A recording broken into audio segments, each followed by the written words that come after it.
Welcome back, Crammers, to question 1. The table shows information about the frame size in centimeters of 60 bicycles sold in a shop.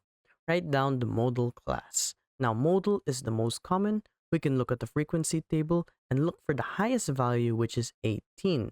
Do not write 18. It's just saying that it's repeated 18 times that the frame size is between 42 and equal to 48.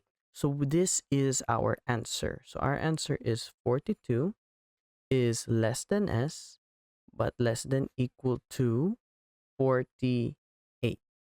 Now, work out an estimate for the mean frame size. To find the mean frame size, we have to find our total and divide that by our quantity. Our quantity was already given as 60 bicycles. Now, to find our total, we find the midway point of 30 and 36, which is 33, and we multiply that with the frequency, which is 4.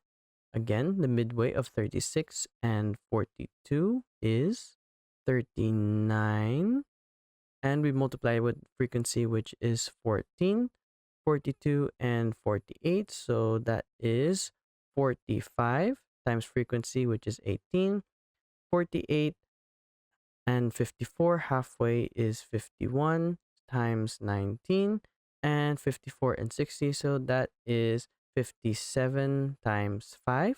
And if we combine all of this, this will give us our total. So our mean is now 33 times 4 plus 39 times 14 plus 45 times 18 plus 51 times 19 plus 57 times 5, and we divide that by the quantity, which is 60 bicycles. So if we take out our calculator here, we have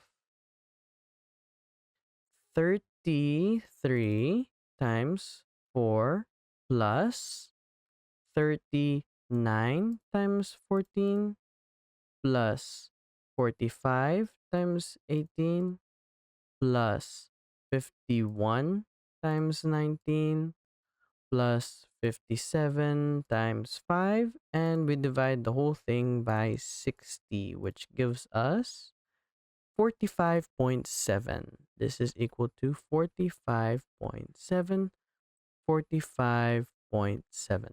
Thanks for watching. Cram, then scram.